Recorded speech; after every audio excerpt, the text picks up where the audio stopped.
as you know, one partner strategically can get you 10 times more pipeline and revenue than one customer.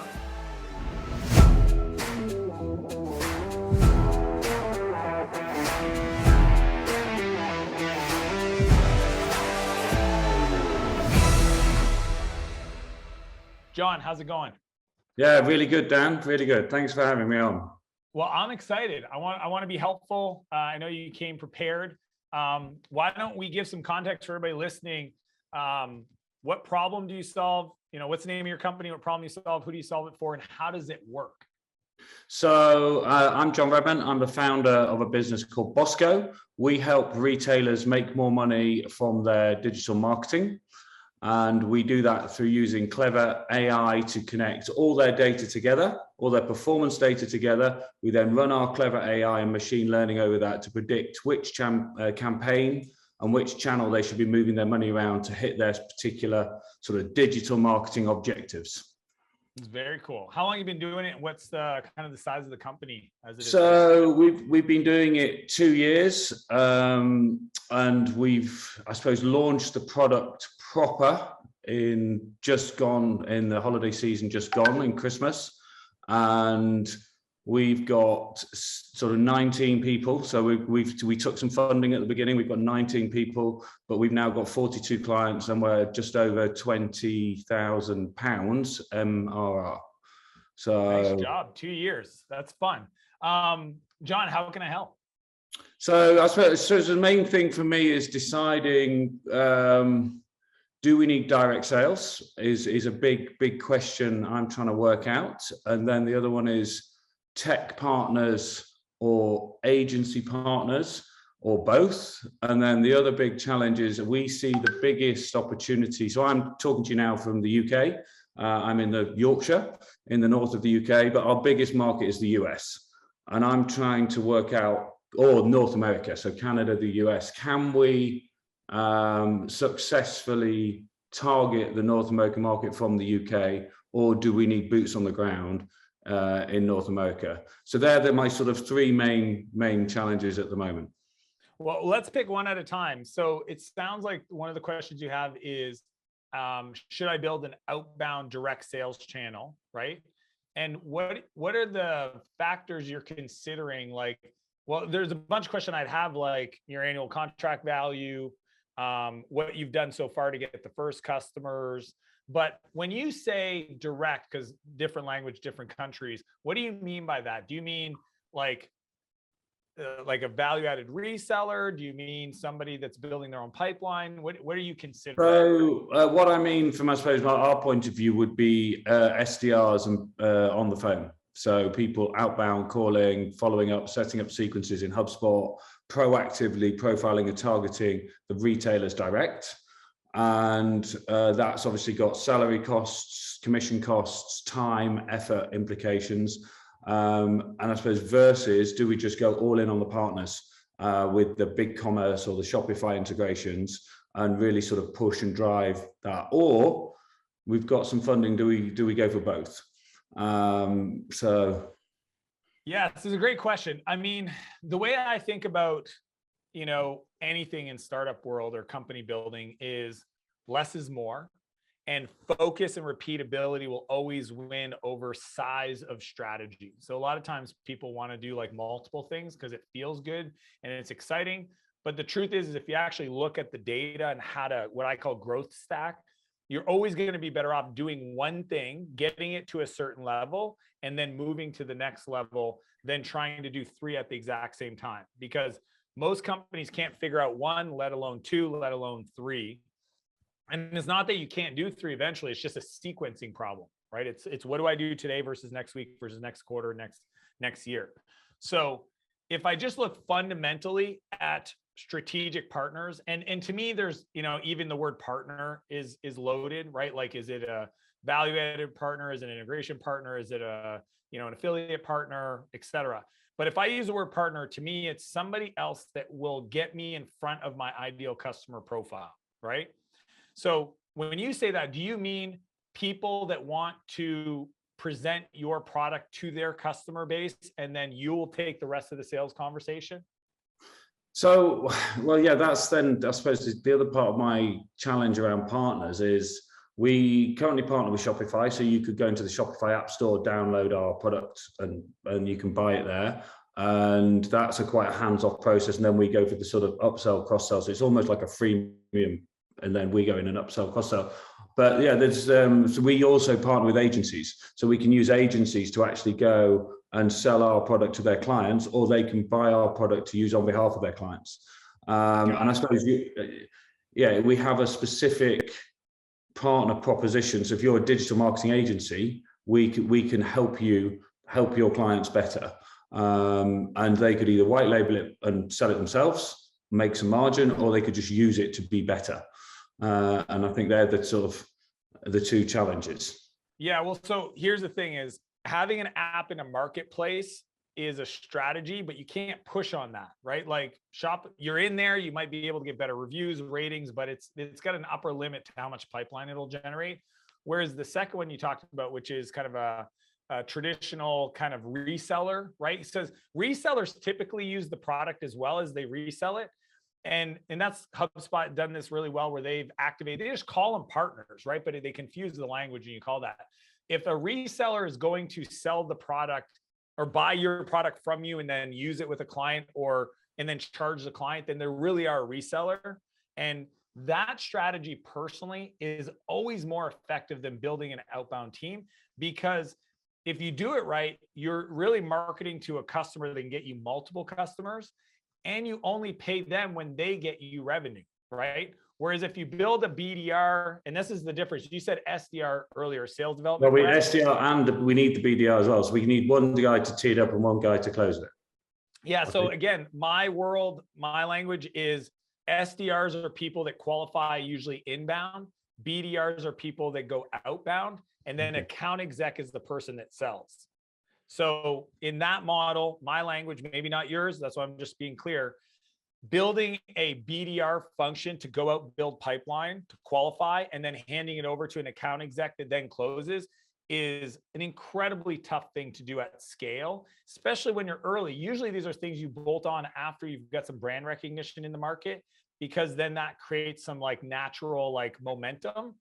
And partners are great because then you can rely 100% on their momentum, their name brand, their goodwill, and they'll bring you those opportunities, right? Versus you having to build all that with a false start. To me, I've always said the analogy to think about from a partner point of view is, if there was a train going by, which is, pipeline, the BDR process is kind of like building the track, laying it down, building the engine, building the train. And at some point, you've got to build all this infrastructure to actually like get that pipeline. Whereas the value-added reseller model, you literally just got to build a really strong hook and hold on for your life when you latch on to that partner, because it will bring you that pipeline.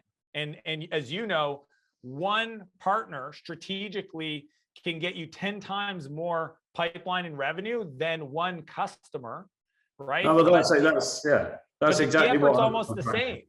Yeah, we're finding that, and that's exactly, and it's now, and I found myself in the board meeting the other day saying, I'm going to focus on 3 things. And I'm like, well, you can't focus on 3 things, right? And I found myself correcting myself and going, right, we need to focus on one thing. And I think partners, and we have a conversation with a partner in New York at the moment, and they potentially got 80 clients for us. If it works for the first 5 clients, they're like, well, we've got 75 more. And if we think, how long would that take a BDR and an account exec to close 80 clients? Yeah, we might have to discount and give some margin away, but it's still sales effort, customer acquisition costs. It's an efficient cash flow model, right? You're not putting out all this cost of hiring, training, even if it's base plus variable, infrastructure, playbooks. There's all these things you got to learn how to do you've never done before at scale. That the other one, you literally just have to reach out, build a relationship with partners, and just have enough of a pipeline for them to fill up your internal pipeline with their activity. So I love, as a default, all things being equal, I always go the partner route initially because it's the most efficient and effective. And I can usually like build a really good pipeline, and I learn from that. So it's like, when should you have multiple ones? my rule of thumb generally is when you get to about 100K a month of net new MRR through a channel predictably, then go, and maybe you get to 70 and you're like, okay, I feel like this is going to get to 100, and you start building the second one. But it's like drilling a vein of gold, right? Like drill it till you feel you're kind of like 70% of what's there, and then start drilling other test holes to figure out what's the next one. But once you find one that works, you go down that one 70%. And that's why I call it growth stacking, is because I really think it's about choosing the right channel, get it all working, get it all green, and then stack them up to build that velocity and that momentum. So on that question, that's my philosophy. I think we have time for another one. You were talking about the tech side. Why don't you? Well, the tech side was more putting the apps in the app store, and then I suppose the question again, the sort of direct versus partners. If we took the money we would invest in direct salespeople and used it to promote our integration in BigCommerce, our integration in sales in Shopify or Salesforce, would that be a better use of time, effort, and money? And I think you've sort of answered the question there already with the partnership, one relationship, many customers, and I think that makes huge sense. The big thing I'm not struggling with, discussing and debating is, and I don't know how many, if you've got examples of other previous coaching clients or people you've dealt with before, is how easy or what are the challenges around entering the US market and selling into the US from the UK? Yeah, it's interesting for me because as a Canadian, most of my business is in the US.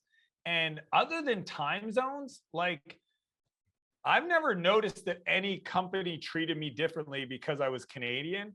Obviously I don't have the same accent like that gives it away, like, oh, you're not, sometimes I'll throw in an A or two and people are like, Canadian? I'll be like, yeah. Here's what I would recommend. Even when I was in Canada building Clarity, every 7 weeks I would get on a plane for a week, and I would literally go New York, San Francisco, Toronto, or Vancouver, and then back to New Brunswick where I was from. And that cadence allowed me, if I was on phone calls, and it was me, I'm not saying it's you, you might have a business development rep and they're going to be doing this, but if it's you, I would say, figure out what's the cadence where you're in those cities that you think your ideal partners are at what frequency that's going to allow you to be like there. You can't get away from physical presence, right? Yeah, and you've got to build those relationships. Yeah, you just people will learn to trust you and build a relationship deeper, faster in person than somebody who doesn't, right? Like Zoom doesn't even do that. You really need to get in person. So my rule is build that cadence, build that pipeline, reach out to people. They're like, oh, when are you in town next? You say, oh, I'm actually there mid-April. They're like, oh, wow, well, hit me up. It's like, well, I'm actually organizing a lunch with 5 other people just like you. Why don't you join the lunch? And they're like, oh, that would be amazing. And then you all get together, you have lunch, you follow up, you have conversations, you can do dinners. I used to do breakfast meeting, early afternoon meeting, a lunch, 2 meetings, dinner, and then either a flight to San Francisco, red eye, or I would do, or no, not a red eye. I would do the red eye the other way. Or, like just try to fill up the calendar that way. But to me, like there's cultural differences selling into the UK versus the US. The US is easier. US people want to buy. They don't. Well, this is exactly what we're finding. We phone up people in the US and they're interested in new ideas. They want to explore. They want to try. Whereas the Brits are really cynical about, oh, well, that's all a bit scary. And that's all. So I'm thinking, well, we've got this really smart, innovative tech that we can prove works. It's going to help make you more money quicker, faster. And Americans love that. Right? Or yeah, North Americans. I'm always looking for markets that are quick to buy and spend the most.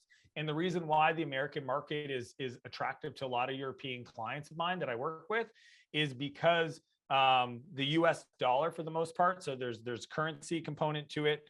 There's speed of purchasing decision seems to be higher. They like to be sold. I know that a lot of my scale specialists that try to enroll clients that are in Europe, like they want multiple conversations to make a decision, even though they could have made it on the first call. It's just kind of part of the culture.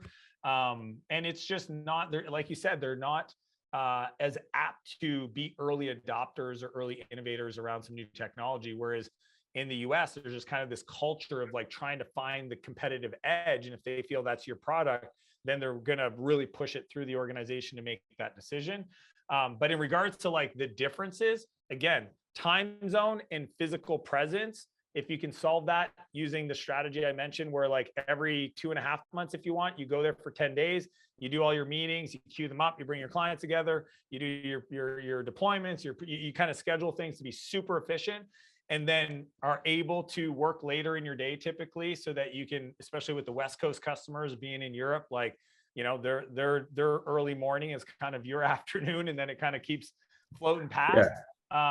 Other than it does make it tricky. We're trying to do that at the moment, but my data science team's in Melbourne, Australia, and I deal with them at 5 a.m., which is great UK time, and then we're on the West Coast like 9 p.m. But that's fine. That's the only thing. I actually, culturally speaking, it's way easier to go Europe to US than US to Europe. That's my experience, and I've had, probably 100 clients, you know, go both ways that I've coached over the years. And the history, especially when you're opening up offices, that's a completely different challenge. But in regards to just building pipeline and selling partnerships, for the most part, I think it's going to be easier to go from Europe to the US than the other way.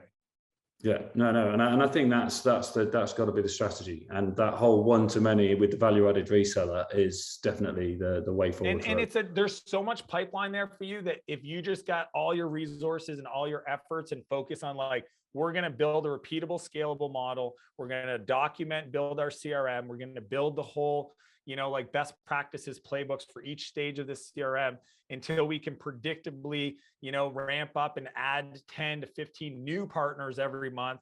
Every new partner generates X amount of pipeline, and we can start to build predictability in it. And you get it to consistently with a somewhat not like a decent CAC payback period of like something's, you know, less than 9 months.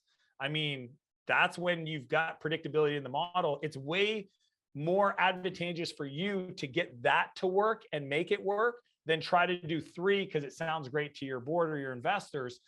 Because at the end of the day, the probability of you making that work is going to be way higher than trying to go build a BDR and account exec model that's extremely expensive. Like, that's just the reality of it. It's like you got to pay people, you know, 100 to 150 grand a year to do the business development side, the BDR side. Then you got to pay a couple $100,000 to, you know, 300 grand a year for a salesperson that can sell at the level you're talking about, kind of that mid-market enterprise.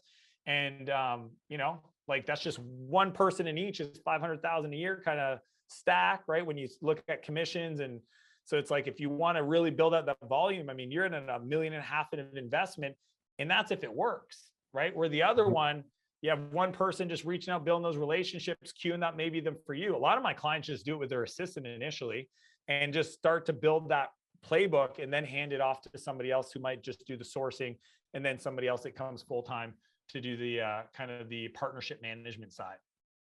No, and I think you're right. I can't focus on all 3, so because that's not focus. But yeah, it's and it is reassuring to put it. Yeah, it's reassuring to hear, because my experience so far is actually the selling into the North America from the UK is a lot easier, and they sort of half seem to like the Brits phoning them up, especially 100%. You guys have the accent, you sound smart, you usually are, you're kind. I mean, it's a competitive advantage. So John, as we wrap up, I'm just curious, what would be the kind of 2 or 3 biggest takeaways that you've got from our chat today? Well, I think it's reassured me that it's completely doable for a software company from the north of England to take on North America, which is, and we'd rather be a small company in America than a huge company in the UK. In terms of future valuation, that's really where we've got to be. And I think, not necessarily investing a huge amount of money in direct sales and focusing on that value-added reseller model where I can get the one-to-many very quickly and get my hook into the train, I think is a very good analogy. And we've already been planning the calendar to go on like, when can we go, what events are on, and like, so Shop Talk in Vegas in a few weeks, and all these different things that we can go to, and then build meetings around that. So that's been super helpful. Thank you very much, Dan. I love it, John. Appreciate the time. We'll talk soon. Have an amazing day. Thank you for having me.